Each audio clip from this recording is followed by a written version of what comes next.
confort. Tac. On ravale bien le mou. Ah, je suis tac. Les gars, pour vous la clé, c'est bon? Donc demi-clé, tac, clé complète. Je vais descendre avant, hein, donc... Clé complète. Voilà, je suis accroché. C'est parfait. Tu Je peux t'asseoir dans ton descendeur et te délonger, de faire la petite plonge. La petite en premier. T'asseoir. Et après, tu peux les faire avant. Tac. Je tiens mon nœud. Je tiens ma corde. Et c'est parti. Alors je vais... Parce que là je vais me retrouver sur un rebord. Eh ben, à toi de voir. Parce que là, parce que là en fait, la verticalité m'amène sur le rocher. Donc il va falloir que je fasse une dev, je pense. Ah bah voilà. Et là j'ai un split, donc je pense que je vais me poser sur ça. Ok. Hop, comme ça. Ça me va. Tac. Tac. Voilà, alors là typiquement je me suis fait chier parce que j'avais pas sorti cette corde. Voilà. Qu'est-ce que tu mets là-dedans pour faire une dev? Et bien du coup j'ai pas bien le choix. Enfin si, j'aurais peut-être le choix s'il y avait... C'est ça. Donc ça, et bien je vais le mettre comme ça à la main pour démarrer. Ouais.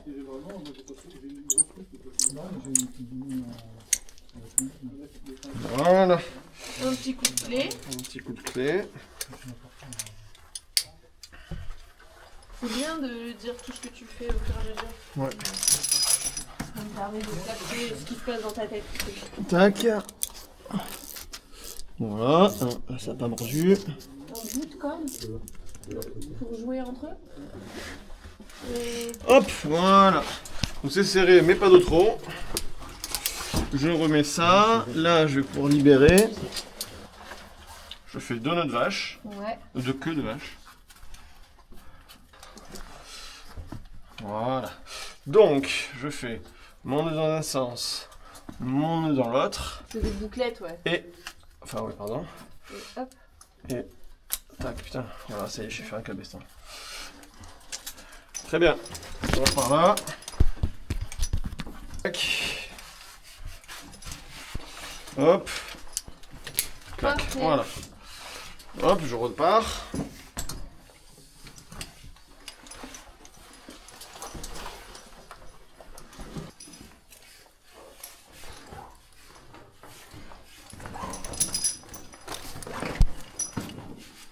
Deux points. Ok. Et là, j'ai deux splits. Ouais. Donc ça a l'air d'être le plus simple, quoi. Tu peux faire ça. Ouais.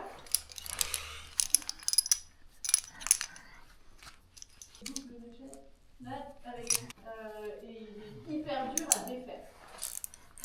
Si tu équipes toute la cavité comme ça, moi, quand le nœud se sort en défaisant les plaques, c'est que toi qui défais les nœuds. Ok. Donc, Voilà, voilà, tu fais ton nœud de chaîne. voilà, qui là va être court parce que j'ai les deux qui sont très proches. Ils sont à moins de 10. Ouais. Enfin, ils sont à 15, quoi. Donc, Alors. Tu peux venir voir Christian par là pour que je fasse du possible ou non, je ne vois pas.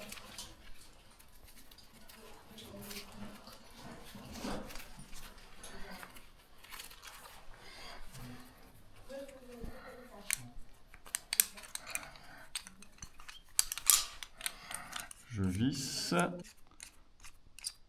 à fond moins 15. On est bien serré. Et on est bon. Je me longe.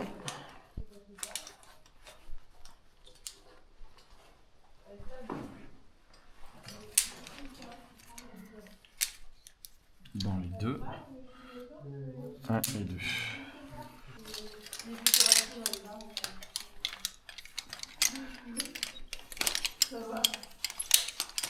Et c'est libre.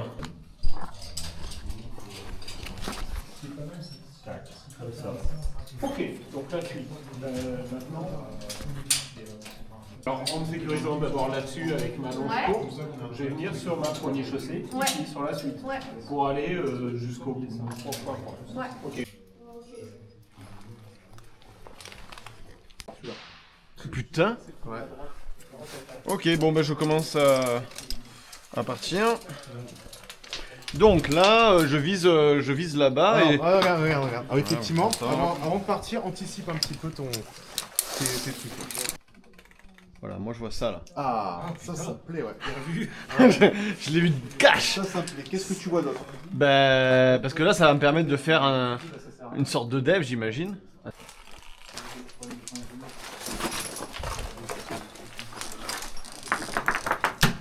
Allez. Là, il est parti.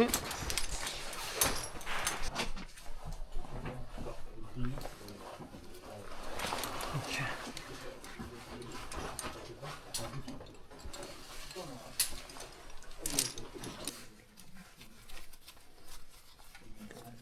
Voilà. Donc là, j'ai mes 2 points. Putain, mais pourquoi c'est...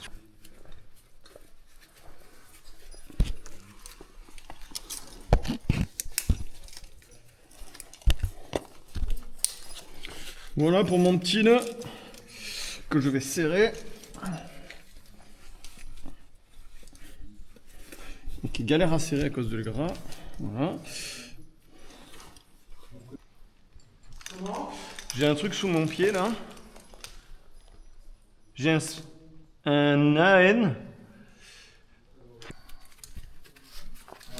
Non, mais tu sais quoi, Christian, t'embête pas, viens juste vérifier la main ici, sur les...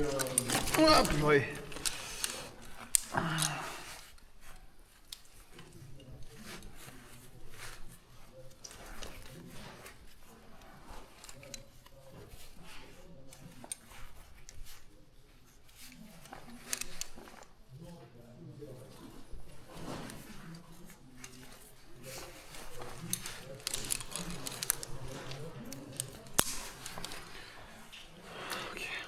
Est-ce que tu vas faire, même, Christian, tu vas venir te servir de cette petite colonne-là pour...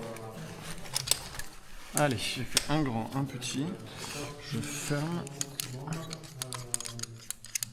Non, tu replaceras tout ça. Ah ouais, si, il y a un trou là, là. Tout à fait.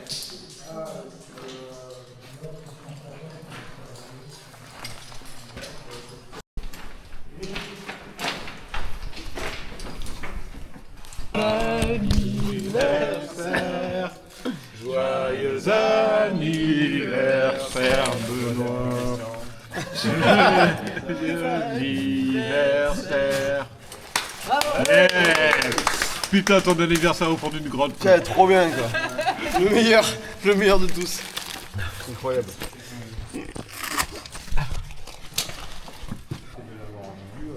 Pourquoi pas? Mais là, comme c'est là, c'est parfait. Cette chance de vue. On t'a pas présenté Kevin, mais Kevin, voilà Kevin. Il est là pour au cas où. Ouais, ok, ça roule. Comme ça, ils vont faire une super séance derrière. Tac. Donc j'arrive là, on chauffe le truc. Ça va arriver là. Moi, je trouve que c'est pas mal confort. Alors, le seul truc, c'est que là, quand je vais m'équiper là, je vais avoir un micro-ballon contrôlable avec ça. Les oreilles, allez, peut-être qu'on aurait. Et la longe. La petite longe sur la main courante, bah non. Si. Non, parce qu'on est complètement en tension. Mais c'est ce qu'il a fait tout à l'heure. Ok.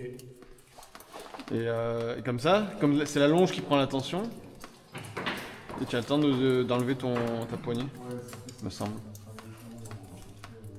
Ok. Donc là.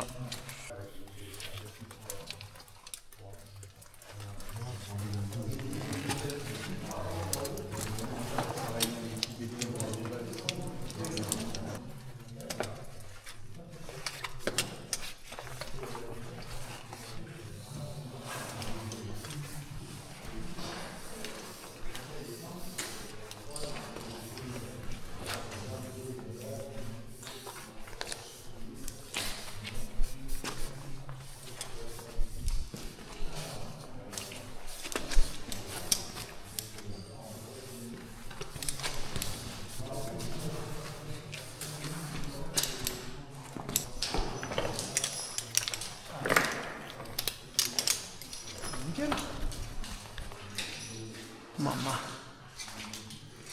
Ah, t'as trouvé quelque chose? Des OP.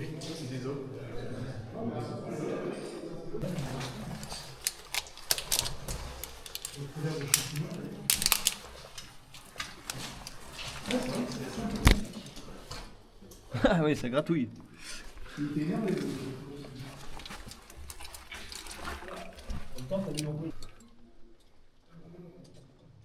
Oui.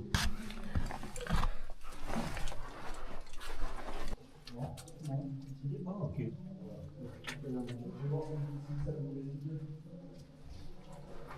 Ah oui. Ok, d'accord.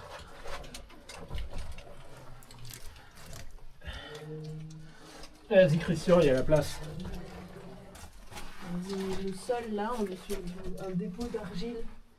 Il n'était pas comme ça il y a. Ok, ouais. Je sais pas combien de milliers d'années, je dirais 10 000 ans.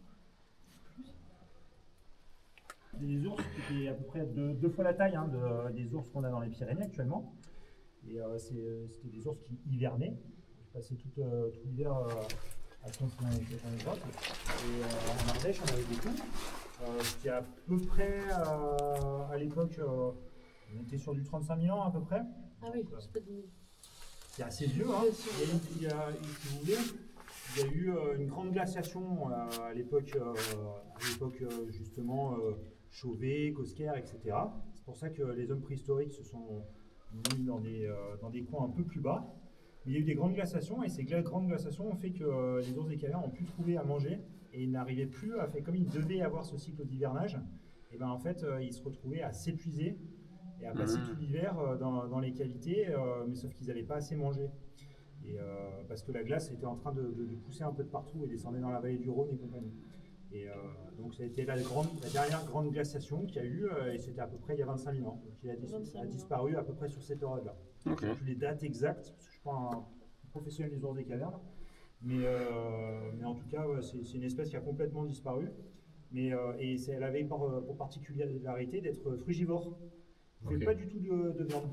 Et un petit peu d'insectes, mais beaucoup de fruits surtout.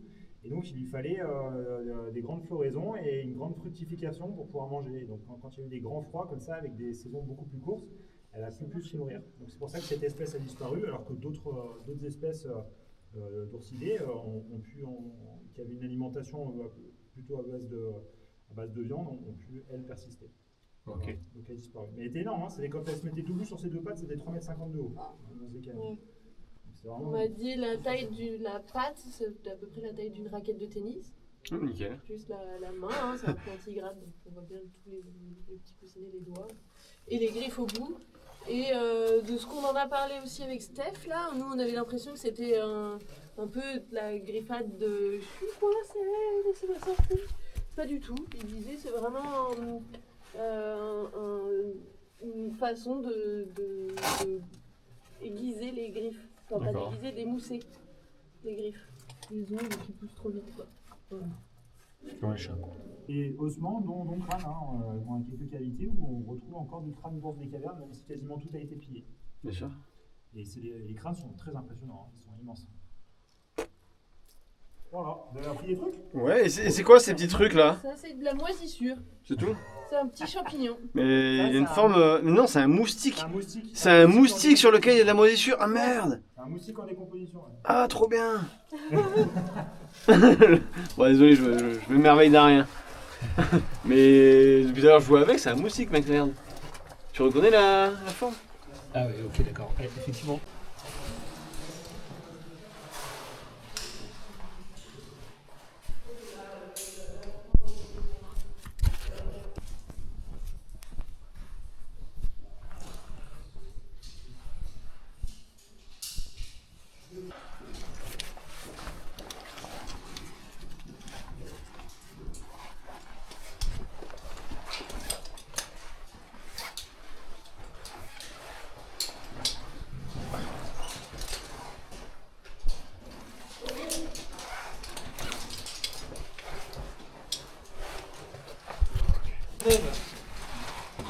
Lève la tête, lève la tête. Oh, c'est moi qui l'ai posé en plus. En plus, il faut enlever la dalle. Ouais.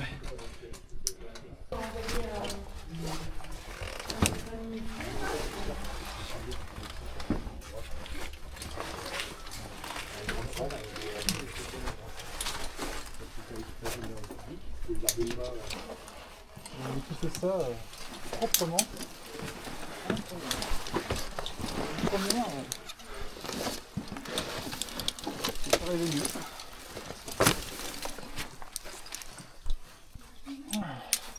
En fait,